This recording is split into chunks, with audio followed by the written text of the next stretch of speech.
नमस्कार दोस्तों, स्वागत है आप सभी लोगों का आरएस बाबा पर। आज हम लोग 10 जून के डेली करंट अफेयर को करने वाले हैं। इस करंट अफेयर में हम लोग इंडिया और इंटरनेशनल को पढ़ते हैं। इस सेशन के अंदर दम है। आप लोग इस सेशन को रोजाना देखा करो, नोट्स जो है इसके प्रिपेयर किया करो। आप लोगों की काफी अच्छी करंट अफेयर करने के लिए हिंदी और इंग्लिश के अंदर इस करंट अफेयर को प्रोवाइड करवाया जाता है। एक क्वेश्चन आप लोगों की स्क्रीन पर दिखाई दे रहा है। Which country will host the biggest ever NATO air exercise in Europe? कौन सा देश यूरोप में नाटो के अब तक के सबसे बड़े हवाई अभ्यास की मेजबानी करेगा? इस क्वेश्चन का आंसर मुझे आप लोग कमेंट सेक्शन में जरूर दीजिएगा। एप्लीकेशन आप लोग को डाउनलोड करनी है, टाइप कीजिएगा आरएस बाबा दीपक सर। जैसे आप लोग डाउनलोड करेंगे, सबसे बेहतरीन कोर्स आप लोगों के लिए अवेलेबल है जूनियर अकाउंटेंट पेपर 2 के लिए। इसमें आप लोगों को 999 में पूरा का पूरा वीडियो कोर्स मिलेगा पेपर 2 के लिए 6 सब्जेक्ट का, और साथ में ही पेपर 1 और पेपर 2 की टेस्ट सीरीज भी आपको इसमें दी जाएगी। जो 6 सब्जेक्ट हैं, इसमें अभी हम लोग 3 सब्जेक्ट को पैरेलल लेके चल रहे हैं। एक तो है आरएसआर का नियम, आरएसआर सब्जेक्ट आपकी, फिर है इसमें ऑडिट वाली, ठीक है, और एक सब्जेक्ट है इंडियन इकोनॉमी। तो ये 3 सब्जेक्ट जो है वो आपकी पैरेलल चल रही है। आप लोग इस कोर्स को ले सकते हैं। बड़ा जबरदस्त अच्छा कंटेंट जो है इसके साथ में इसको तैयार किया गया है। अगर आप लोग चाहें तो टेस्ट सीरीज को अलग से भी ले सकते हैं पेपर 1 और पेपर 2 के लिए। ये टेस्ट सीरीज जो है वो टॉपिक वाइज टेस्ट सीरीज होगी और फुल डिटेल सॉल्यूशन आप लोग को इसमें प्रोवाइड करवाया जाएगा। कुल 40 टेस्ट दोनों टेस्ट सीरीज में मिलाकर है, तो लगभग आप लोग 6000 क्वेश्चन यहां से प्रैक्टिस कर सकते हैं। हिंदी और इंग्लिश को एडवांस लेवल पर तैयार करना चाहते हैं तो आप लोग इन प्रैक्टिस पेपर्स के साथ में जा सकते हैं। एडवांस लेवल पर आप लोगों की हिंदी और इंग्लिश तैयार हो जाएगी। जैसे हम लोग एग्जाम्पल की बात करें, कोई संधि टॉपिक आता है हिंदी के अंदर, तो संधि से भी लगभग 100 क्वेश्चन आप लोगों को मिल जाएंगे। ऐसे करते हुए हर टॉपिक के लगभग 100 क्वेश्चन आप लोगों को प्रैक्टिस के लिए मिलेंगे। सभी क्वेश्चन काफी टफ हैं। एक बार आप लोग इसको जरूर सॉल्व कीजिएगा, एडवांस लेवल पर इसको बनाया गया है। राजस्थान एसआई की टेस्ट सीरीज 18 जून से शुरू होने वाली है। इसका शेड्यूल आप लोग ऐप के ऊपर जाइएगा और सिलेबस वाले आइकन में अवेलेबल है, वहां से आप लोग डाउनलोड करके पहला टेस्ट जो है इसके लिए प्रिपरेशन स्टार्ट कर दीजिए। जूनियर अकाउंटेंट की शाम को 10 बजे एक क्लास होती है। इसमें एमसी के आप लोगों को प्रैक्टिस करवाए जाते हैं। अभी जो टॉपिक चल रहा है वो है आरएसआर के नियम, राजस्थान सर्विस रूल जो है, इनकी डेली क्वेश्चंस आप लोगों को प्रैक्टिस करवाए जा रहे हैं। दीपक सर ऑफिशियल टेलीग्राम चैनल को ज्वाइन कर लीजिए। डेली क्विज जो है वो आप लोग को यहाँ पर अवेलेबल होगी। इसके साथ में ही आप लोगों के लिए लेक्चर्स की पीडीएफ और नोटिफिकेशंस भी दीपक सर ऑफिशियल टेलीग्राम चैनल पर मिल जाते हैं। चलिए 10 जून के 10,000 के नहीं 10 जून के डेली करंट अफेयर को हम लोग शुरुआत करते हैं। आज जो है शनिवार का दिन है, और आज जो है ये मान के चलिए कि हम लोग कुछ दिनों बाद में नेक्स्ट वीक की शुरुआत करने वाले हैं। तो देखिए, करंट अफेयर एक ऐसी सब्जेक्ट है जिसको आप लोगों को बार बार रिवाइज करना पड़ता है। पहला क्वेश्चन है, which country has tested the first self drive taxi? Recently देश की पहली स्वचालित उड़ान टैक्सी का परीक्षण जो है वो किसने किया है? तो करेक्ट आंसर हो जाएगा रिसेंटली इजराइल ने जो है वो इसका परीक्षण किया है। देखिए, इजराइल एक ऐसा कंट्री है जो कि पहली कंट्री के तौर पर रिकॉग्नाइज नहीं होता था, लेकिन 1967 के अंदर इसने एक वॉर जीती जिसको हम लोग कहते हैं 6 डे वॉर। तो 6 डे वॉर जो है इसने अरब कंट्रीज को हराकर जीती, और उसके बाद में इजराइल जो है वो एज ए कंट्री क्या हो गया, रिकॉग्नाइज हो गया था। इजराइल ने भारत को, आप लोग जो ड्रिप इरिगेशन देखते हैं, बूंद बूंद सिंचाई जो सिस्टम है, वो बेसिकली इजराइल का जो है वही इजाद किया हुआ है। इजराइल के पास में एक टेक्नोलॉजी है जिसको हम लोग कहते हैं आयरन डॉम। आयरन डॉम में बेसिकली जब भी कोई देश उसके ऊपर हमला करता है तो जवाबी कार्रवाई जो है वो ऑटोमेटिक हो जाती है। तो मिसाइल जब कोई देश उसके ऊपर दागता है, ठीक है, तो ऑटोमेटिक जो है उसके वेपन सिस्टम जो है वो ऑन हो जाते हैं। एक डॉम की तरह वो काम करता है, इसको हम लोग आयरन डॉम कहते हैं। इजराइल में एक हफ्ते से जारी फ्लाइंग टैक्सी के तमाम टेस्ट जो है सक्सेसफुल रहे हैं। ये टेस्ट कुल मिलाकर 11 कंपनियों ने एक ही जगह किए। इस दौरान रेगिस्तान से लेकर घाटियों के बीच भी इस ड्रोन जो है टैक्सी ने उड़ान भरी थी। एक फ्लाइट का वीडियो जो है वो सामने आया। इसमें कुल 220 किलोग्राम वजन लेकर फ्लाइंग टैक्सी ने 30 किलोमीटर जो है उड़ान भरी है। इसमें 2 लोग जो है वो सवार भी थे। कंपनी का दावा है कि 2 साल में इन फ्लाइंग टैक्सीज का कॉमर्शियल प्रोडक्शन जो है वो शुरू किया जाएगा। कुछ महत्वपूर्ण तथ्य हैं। इजराइल ने नया ओफेक 13 जासूसी सैटेलाइट अंतरिक्ष में जो है लॉन्च किया है। अडानी ग्रुप ने इजराइल के अंदर हाइफा बंदरगाह का अधिग्रहण कर लिया है। यूएई और इजराइल ने पहले अरब मुक्त व्यापार समझौते पर हस्ताक्षर किए हैं। इजराइल ने नई नौसेना वायु जो है रक्षा प्रणाली सी डॉम का सफल परीक्षण रिसेंटली किया है। अगला क्वेश्चन है, केंद्र सरकार ने कितनी कृषि ऋण समितियों को जन औषधि स्टोर खोलने की अनुमति दी है? तो लगभग 200 जन औषधि स्टोर जो है वो खोलने की अनुमति दी गई है।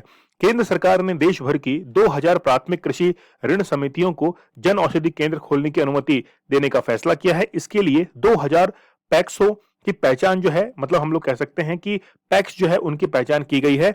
इनमें से 1000 पैक्स जो है वो इसी वर्ष अगस्त तक और शेष 1000 दिसंबर तक खोलने की अनुमति मिल जाएगी। ब्रांडेड दवाइयों की तुलना में जन औषधि केंद्रों पर 50 से 90% तक कम कीमत की दवाइयां जो है वो अवेलेबल रहती हैं। देश भर में अभी तक 9400 से अधिक प्रधानमंत्री भारतीय जन औषधि केंद्र खोले जा चुके हैं। इनमें से 1800 की दवाइयां तथा 285 अन्य मेडिकल डिवाइस जो है वो उपलब्ध है। कौन सा देश यूरोप में नाटो के अब तक के सबसे बड़े हवाई अभ्यास की मेजबानी कर रहा है? इसको आप लोग जरूर याद रखना, ये काफी इंपॉर्टेंट है एग्जाम पॉइंट ऑफ व्यू से। रिसेंटली जो है ये मेजबानी दी गई है जर्मनी को, तो जर्मनी जो है इसकी मेजबानी करेगा। जर्मनी नाटो के इतिहास में सबसे बड़े हवाई परियोजना के अभ्यास की जो है मेजबानी करने जा रहा है। अगले सप्ताह से शुरू होने वाले एयर डिफेंस जो है एयर डिफेंस 23 अभ्यास में ये इसका नाम है, याद रखना एयर डिफेंस 23।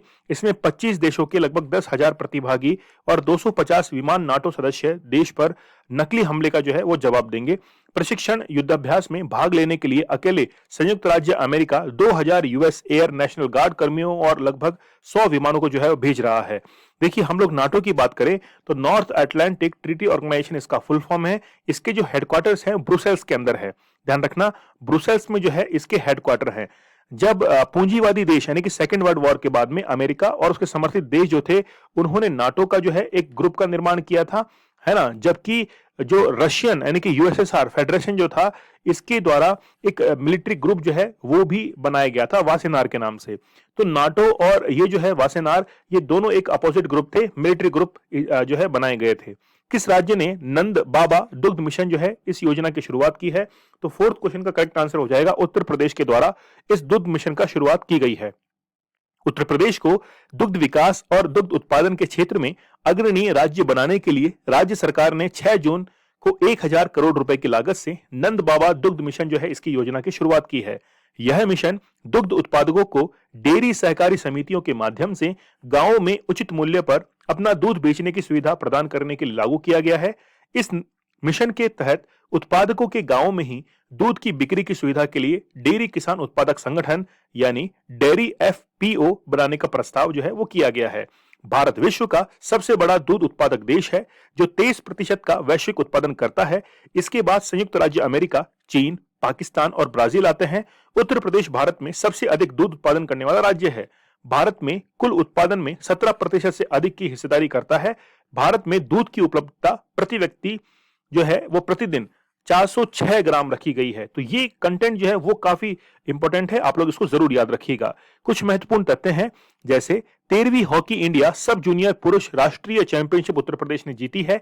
खेलो इंडिया यूनिवर्सिटी गेम्स का तीसरा संस्करण उत्तर प्रदेश में हुआ है। उत्तर प्रदेश के बरेली शहर में नाथ कॉरिडोर जो है इसका विकास होगा। कन्नौज में इंटरनेशनल अरोमा पार्क फेज 1 जो है वो पूरा हुआ है। लखनऊ में नया pharmaceutical research and innovation institute स्थापित किया जाएगा। सबसे ज्यादा प्राप्त जीआई टैग के लिस्ट में उत्तर प्रदेश दूसरे स्थान पर है, जबकि तमिलनाडु जो है वो पहले स्थान पर है। ये जो इंपॉर्टेंट तथ्य हैं ये आपके लिए काफी इंपॉर्टेंट है, किसी भी एग्जाम के पॉइंट ऑफ व्यू से आपके लिए बहुत महत्वपूर्ण हो जाते हैं। चलिए, किसी भारतीय भू वैज्ञानिक सर्वेक्षण का नया महानिदेशक जो है वो बनाया गया है।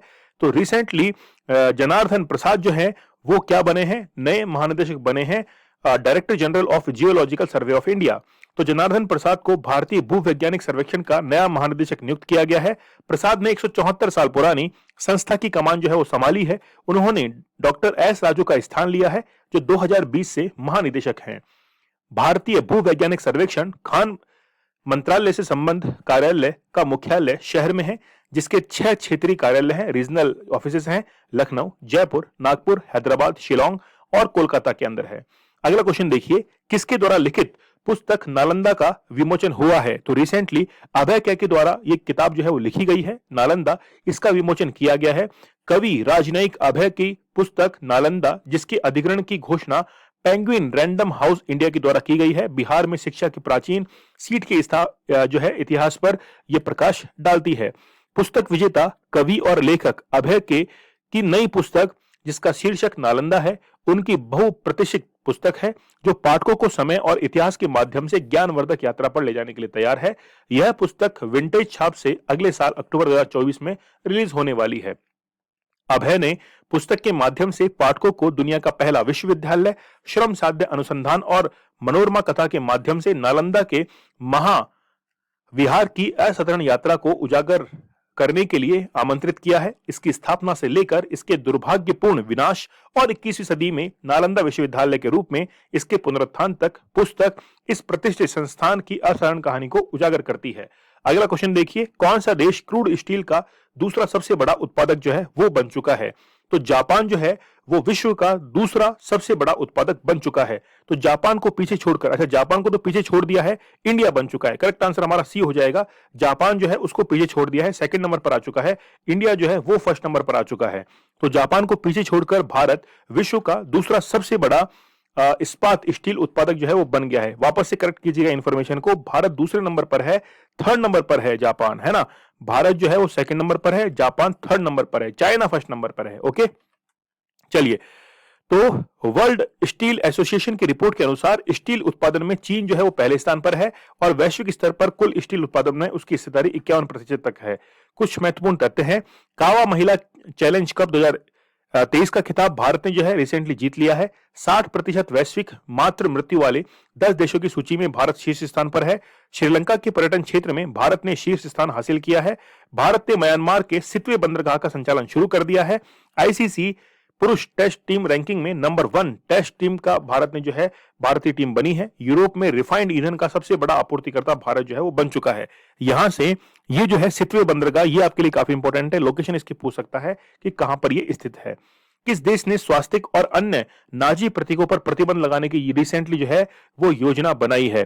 तो रिसेंटली ये योजना जो है वो बनाई गई है ऑस्ट्रेलिया के द्वारा। तो ऑस्ट्रेलिया की सरकार ने दक्षिणपंथी गतिविधियों में वृद्धि के कारण देश भर में कई नाजी प्रतीकों पर जो है वो बैन लगा दिया है। सरकार इसके लिए कानून बनाने वाली है। अटॉर्नी जनरल मार्क ड्रेफस ने इसकी जानकारी दी।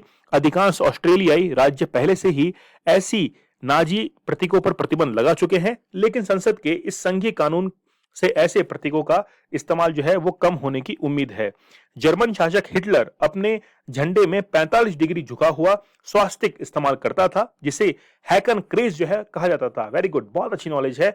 हिटलर बेसिकली जब वो 21 साल का था, 21 ईयर का था, तो उसने बहुत कोशिश की थी, है ना, बहुत कोशिश की थी कि वो जर्मनी में जाकर अपना शासन स्थापित कर पाए। लेकिन उसने 1922 में, 1923 में कोई बुक्स वगैरह जो है वो रिलीज की थी, उसको लोगों ने खरीदा नहीं था।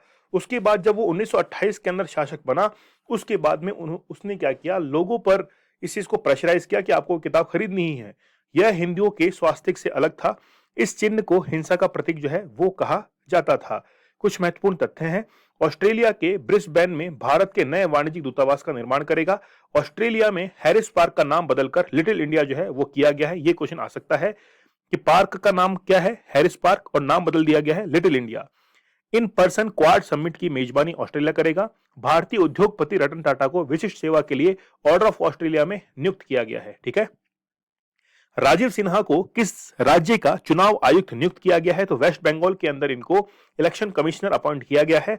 पश्चिम बंगाल के पूर्व मुख्य सचिव राजीव सिन्हा को राज्य मुख्य आयुक्त जो है, चुनाव आयुक्त, वो अपॉइंट किया गया है। पश्चिम बंगाल के राज्यपाल सीबी आनंद बोस ने राज्य सरकार द्वारा राजीव सिन्हा का नाम प्रस्तावित करने के बाद उनकी नियुक्ति की मंजूरी दे दी है। सिन्हा ने सितंबर 2019 से लेकर सितंबर 2020 तक राज्य के मुख्य सचिव के रूप में कार्य किया है। पश्चिम बंगाल के बारे में कुछ महत्वपूर्ण तथ्य जान लेते हैं। कोलकाता में अपना जो है पहला अर्बन क्लाइमेट फिल्म महोत्सव जो है आयोजित किया जाएगा। जवाहर नवोदय विद्यालय नदिया ने 24वीं राष्ट्रीय युवा संसद प्रतियोगिता में प्रथम पुरस्कार जीता है। पश्चिम बंगाल सबसे अधिक तालाबों, जलाशयों वाले राज्यों की सूची में शीर्ष स्थान पर रहा है। पश्चिम बंगाल की मुख्यमंत्री ने पद्मश्री यानी कि पथश्री रास्ता श्री परियोजना का शुभारंभ किया है। हाल ही में जारी खाद्य सुरक्षा सूचकांक में कौन सा राज्य शीर्ष पर रहा है? तो केरल जो है वो इसमें फर्स्ट पोजीशन पर रहा है। भारतीय खाद्य सुरक्षा और मानक प्राधिकरण के आधार पर साल 2022-23 के लिए सुरक्षित और पौष्टिक भोजन का प्रावधान सुनिश्चित करने में बड़े राज्यों में केरल जो है वो प्रथम स्थान पर रहा है। दूसरे नंबर पर पंजाब, तीसरे नंबर पर तमिलनाडु, जबकि छोटे राज्यों में गोवा जो है वो शीर्ष स्थान पर रहा है। मणिपुर दूसरे और तीसरे नंबर पर सिक्किम जो है वो रहा है। चलिए, ये था आज का करंट अफेयर। एप्लीकेशन आप लोग को डाउनलोड करनी है। जूनियर अकाउंटेंट के पेपर 2 को आप लोग तैयार करना चाहते हैं तो 999 के अंदर 6 सब्जेक्ट का वीडियो कोर्स और साथ में पेपर 1 और पेपर 2 की टेस्ट सीरीज भी जो है वो भी आप लोग को अवेलेबल हो जाएगी। जबरदस्त कोर्स बनाया गया है, जबरदस्त कंटेंट है इसके अंदर, आपको पढ़कर मजा आ जाएगा। ठीक है, आप लोग चाहें तो जूनियर अकाउंटेंट की टेस्ट सीरीज को अलग से भी ले सकते हैं। इसके लिए पेपर 1 और पेपर 2 में आप लोग 199 के अंदर लगभग 6000 क्वेश्चन जो है वो आप लोग को मिल जाएंगे। आप लोग दोनों टेस्ट सीरीज को अलग से भी ले सकते हैं। हिंदी और इंग्लिश को आप लोग एडवांस लेवल पर तैयार कर सकते हैं। एक टॉपिक के अंदर लगभग 100 क्वेश्चन आप लोग को दिए गए हैं ताकि आप लोग मैक्सिमम प्रैक्टिस कर पाए और क्वेश्चन जो है थोड़े से टफ लेवल के हैं। आपकी बेसिक तैयारी जो है वो इसके अंदर होनी चाहिए। राजस्थान एसआई का पेपर जो है 18 जून को लगने वाला है, पेपर 1 पेपर 2 के लिए। दोनों पेपर्स को आप लोग को तैयार कर लेना है। शेड्यूल जो है वो एप्लीकेशन पर सिलेबस वाले आइकन में है। शाम को 10 बजे डेली क्लास होती है जो कि आपको जीत दिलाएगी। जूनियर अकाउंटेंट में पेपर 2 के लिए दीपक सर ऑफिशियल टेलीग्राम चैनल को आप लोग ज्वाइन कर लीजिए। इस टेलीग्राम चैनल को ज्वाइन करने के बाद डेली क्विज जो है वहां पर अटेम्प्ट करने हैं। चैनल पर नए हैं तो आप लोग एक बार जरूर सब्सक्राइब कर दीजिए। मुझे आप लोग कमेंट सेक्शन में जरूर बताइएगा कि ये सेशन आप लोगों को कैसा लग रहा है। क्या इस सेशन में कुछ जो है सुधार करने की जरूरत है, क्या हम लोग इसके अंदर इंक्लूड करें या बिल्कुल परफेक्ट है, मुझे आप लोग कमेंट सेक्शन में जरूर बताइएगा। मैंने स्टार्टिंग में एक क्वेश्चन आप लोगों से पूछा था, उसका आंसर भी मुझे आप लोग कमेंट सेक्शन में जरूर बताइएगा। चलिए मिलते हैं, आज का दिन आप लोगों के लिए बहुत बेहतरीन हो। मिलते हैं हम लोग नेक्स्ट सेशन में, तब तक के लिए धन्यवाद। थैंक यू, जय हिंद।